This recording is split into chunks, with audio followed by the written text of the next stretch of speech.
Unified 911, anong matutulong namin sa'yo? Anya ti maitulong mi ken kahapon. Anong may tatabang ko sa Unsay imo? akong ikatabang nimo? Ngini makadabang na misal ka no.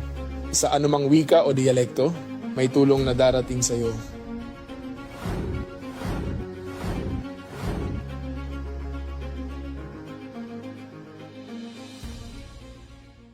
Lilingkod sa bawat Pilipino at magbibigay ng tamang impormasyon para sa tahimik at maayos na Pilipinas. Police News Network, alagad ng batas, tagapagtaguyod ng balitang pulis, sandigan ng mamamayan, patnubay ng katotohanan.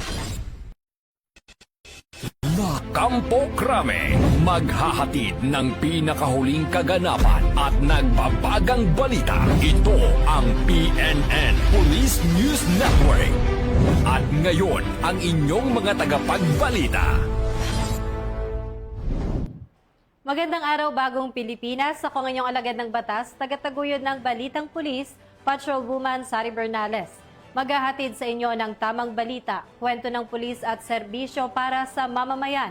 At ito ang PNP News Online, ang pangunahing balita ng Police News Network. Alagad ng batas, tagataguyod ng Balitang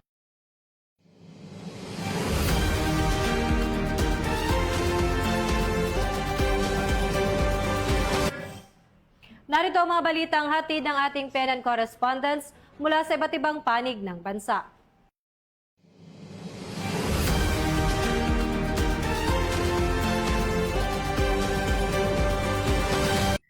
Bilang patunay ng pagkakaisa ng kapulisan at ng Mangali Professionals Association Incorporated o MAPA, matagumpay na isinigawa ang isang medical mission na may layuning makapagbigay ng libreng serbisyong medikal sa mga residente ng Lower Mangali sa Mangali, Tanudan, Kalinga. Sa nasabing aktibidad, matagumpay na naipagkaloob ang iba't ibang serbisyong pangkalusugan sa komunidad.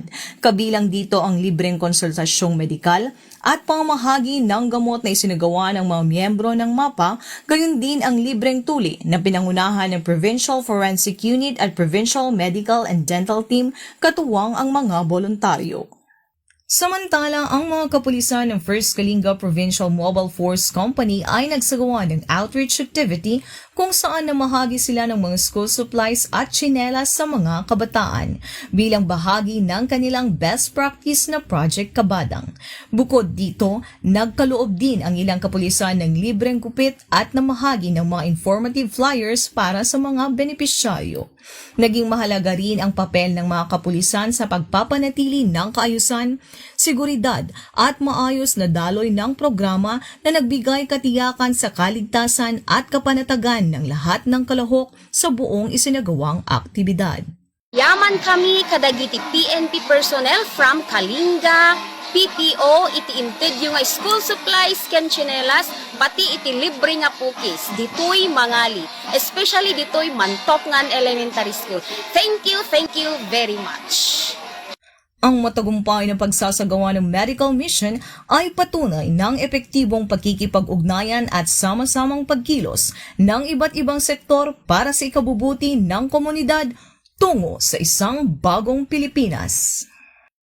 Mula dito sa Tanudan, Kalinga, ako ang inyong Police News Network Correspondent, Police Staff Sergeant Precious May Donal, alagad ng batas, tagataguyod ng Balitang Pulis.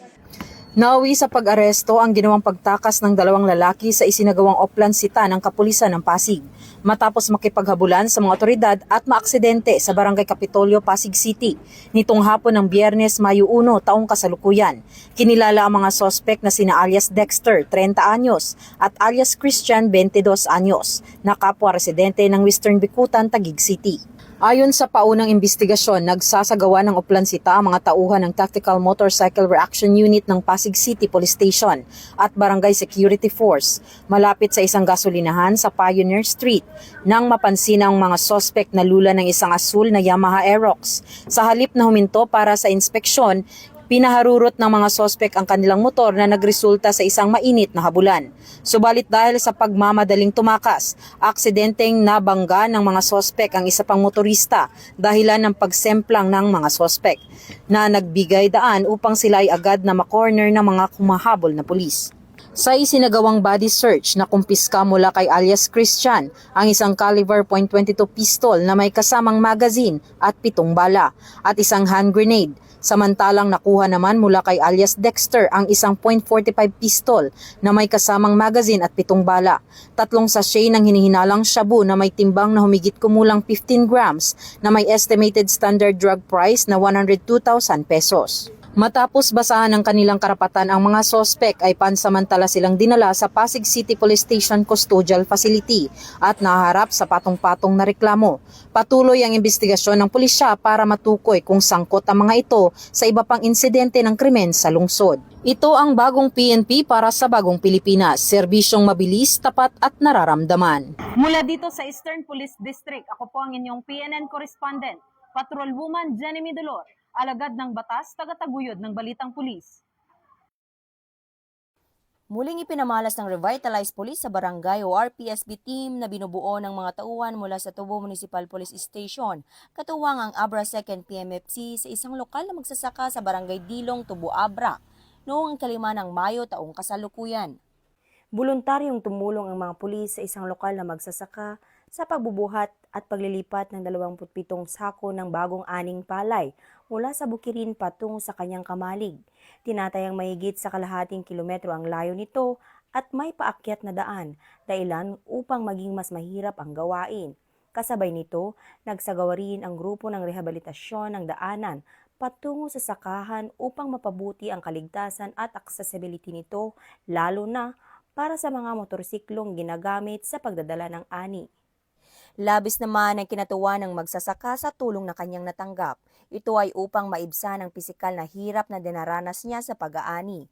Patuloy ang pagsisikap ng PNP na itaguyod ang malasakit, bayanihan at aktibong pagkikilahok sa komunidad, partikular sa mga liblib na lugar ng lalawigan.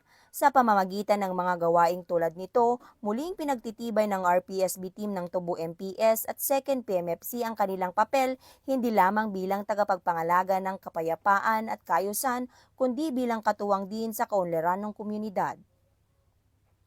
Mula dito sa Abra Police Provincial Office, ako po ang inyong Police News Network Correspondent, Patrolwoman Maria Ella Garcia, alagad ng batas, tagataguyod ng balitang pulis. Bagong PNP para sa bagong Pilipinas, serbisyong mabilis, tapat at nararamdaman. Muling pinatunayan ang lakas ng pagkakaisa at malasakit ng pamahalaan at kapulisan ng matagumpay na naihatid ang tulong mula sa lalawigan ng Sorsogon para sa mga apektadong residente ng Ginubatan, Albay, kaugnay ng phreatic eruption ng Mayon Volcano nitong nakaraang Sabado, Mayo 2, taong kasalukuyan. Sa ilalim ng pamumuno ni Governor Edwin Buboy Amor at sa pangunguna ni Provincial Administrator Franco Eric Orabanilla, katuwang ang Sorsogon PPO sa pamumuno ni Police Colonel Alexi Daniel at iba pang mga ahensya ay matagumpay na naisakatuparan ang maayos at mabilis na paghahatid ng relief goods para sa mga pamilyang nangangailangan. Bilang bahagi ng pagtutulungan, aktibong nakiisa ang kapulisan sa isinagawang repacking ng mga relief goods noong araw ng Linggo upang mas mapabilis ang pamamahagi ng tulong sa mga apektadong komunidad. Ang koordinadong aksyon ng PNP at ng pamahalaang panlalawigan ng Sorsogon ay patunay ng matibay na ugnayan at iisang layunin, ang makapaghatid ng agarang tulong sa oras ng sakuna. Sa pamamagitan ng sama-samang pagkilos na ipakita ang epektibong disaster response na nakasentro sa kapakanan ng mamamayan.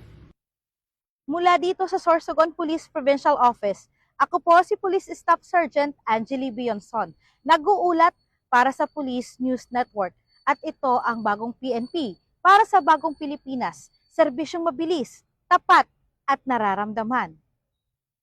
Matagumpay na nagsagawa ng isang tree planting activity ang mga tauhan mula sa Police Regional Office Cordillera Administrative Region sa Mount Macagoong sa boundary ng Barangay Saklit sa Danga Mountain Province at Barangay Buscalan, Tinglayan, Kalinga. Pinangunahan ni Police Colonel Ledon D. Monte, Deputy Regional Director for Operations ng PROCAR, ang pagtatanim ng mga piraso ng pine tree seedlings, katuwang ang iba't ibang unit ng kapulisan bilang bahagi ng kanilang patuloy na advokasya Isabela para sa pangangalaga ng kalikasan at pagsusulong ng mas luntiang kapaligiran. Layunin ng programa na makatulong sa reforestation, maiwasan ang pagkakalbo ng kagubatan at mapanatili ang likas na yaman ng Cordillera. Ipinakita rin dito ang pagkakaisa at malasakit ng kapulisan sa kalikasan at sa komunidad. Sa pamamagitan ng ganitong mga gawain, patuloy na pinatutunayan ng ProCar na ang serbisyo publiko ay hindi lamang sa pagpapanatili ng kapayapaan at kaayusan, kundi maging sa pangangalaga ng kalikasan para sa susunod na henerasyon sa ilalim ng adhikaing Bagong PNP para sa Bagong Pilipinas, serbisyong mabilis,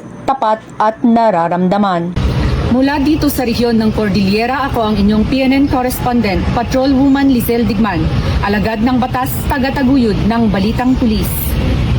Naaresto ng mga operatiba ng Isabela Police Provincial Office ang 2 most wanted persons sa magkahiwalay na operasyon itong Mayo 2 at 3, 2026 sa lalawigan ng Isabela.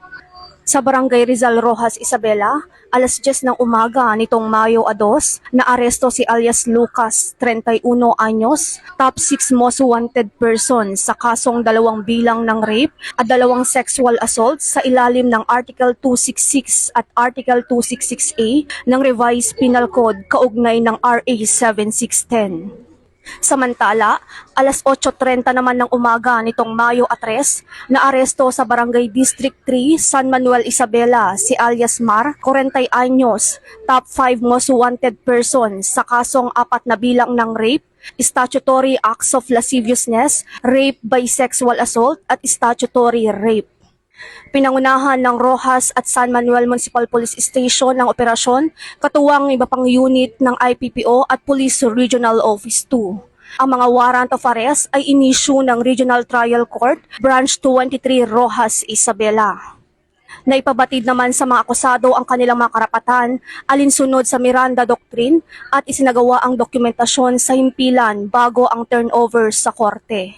Ayon kay Police Colonel Manuel B. Biringas, Provincial Director ng Isabela PPO, patunay ang pagkakaaresto sa 2 most wanted persons ng dedikasyon ng kapulisan sa pagpapatupad ng batas.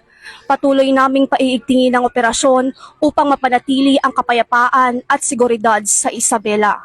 Mula rito sa Isabela Police Provincial Office, ako po ang inyong PNN correspondent, Police Corporal Sara Jane B. de la Cruz, nagbabalita para sa Police News Network. Alagad ng batas, tagataguyod ng Balitang Pulis. Karamihan sa mga Pilipino ang patuloy na nagtitiwala at nasisihan sa serbisyo ng Philippine National Police ayon sa pinakabagong Okta Survey. Batay sa survey na isinagawa mula March 19 hanggang 25 taong kasalukuyan, 63% ng adult Filipinos ang may tiwala sa PNP, habang 61% naman ang nagsasabing sila ay nasisihan sa performance ng ahensya. Isinagawa ang pag-aaral sa pamamagitan ng face-to-face interview sa 1,200 respondent na may edad 18 pataas. Sa resulta, nanguna ang Mindanao na may pinakamataas na trust rating na 74% at satisfaction rating na may 69%, kasunod ang Visayas. Samantala sa National Capital Region na may 54% tiwala at 52% satisfaction. Sa aspeto ng socio-economic class, mas mataas ang tiwala ng nasa lower income group. Nanguna ang Class E na may 83% trust at 62% satisfaction. Kasunod ang Class D, habang sa Class A, B, C na may tig 42% sa trust at performance. Sa kabuuan, nananatiling positibo ang pananaw ng karamihan ng mga Pilipino sa PNP. Patuloy ang Philippine National Police sa pagpapatupad ng kanilang mandato na magbigay ng tapat at maayos na serbisyo sa publiko, kasabay ng kanilang pagpapatupad ng PNP Focus Agenda at paigtingin ang ugnayan sa komunidad. Ito ang bagong PNP para sa bagong Pilipinas, serbisyong mabilis, tapat at nararamdaman. Mula po dito sa Campo Crame, ako po si Patrolman Adrian Dayaw, nagbabalita para sa Police News Network. Alagad ng batas, tagataguyod ng Balitang Pulis, at ito ang bagong PNP para sa bagong Pilipinas, serbisyong mabilis, tapat at nararamdaman.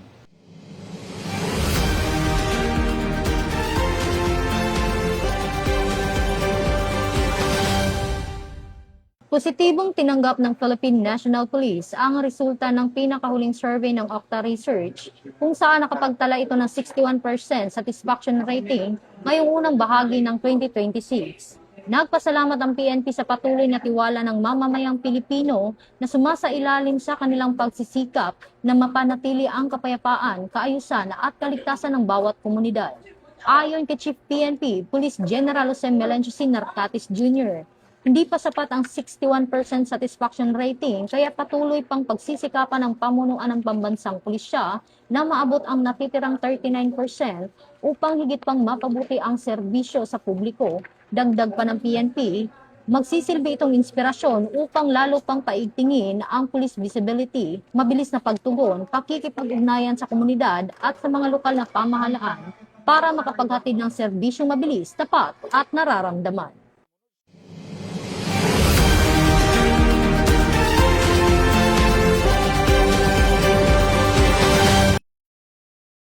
Muling ipinamalas ng Revitalized Police sa barangay o RPSB team na binubuo ng mga tauhan mula sa Tubo Municipal Police Station, katuwang ang Abra 2nd PMFC sa isang lokal na magsasaka sa barangay Dilong, Tubo, Abra, noong 5 ng Mayo taong kasalukuyan.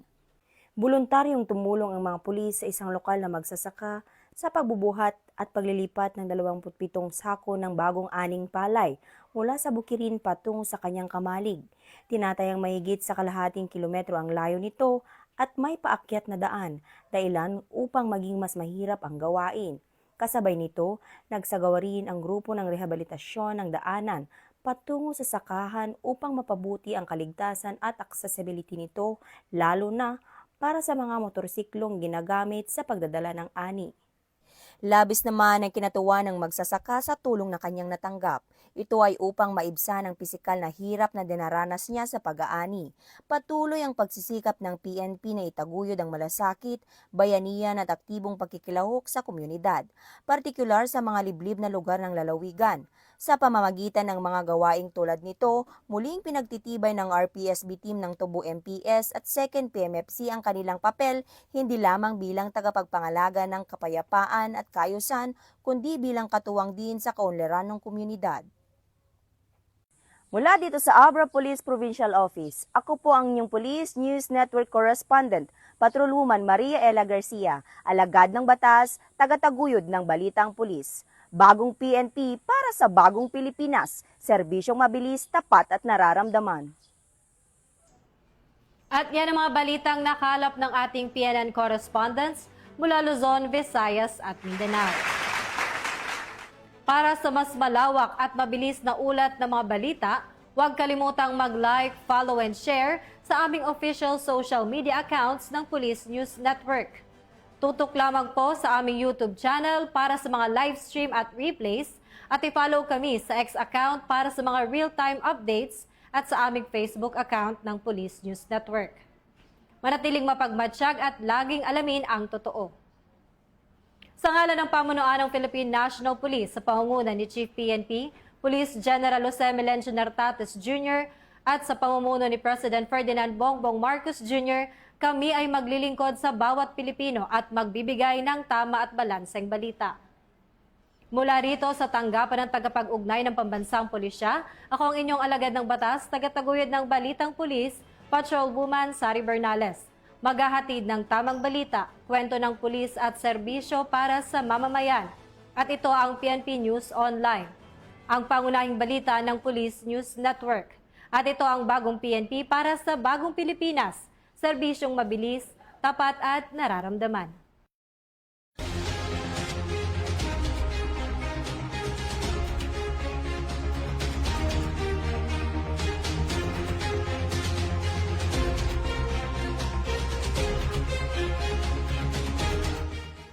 Police News Network, alagad ng batas, tagapagtaguyod ng balitang pulis.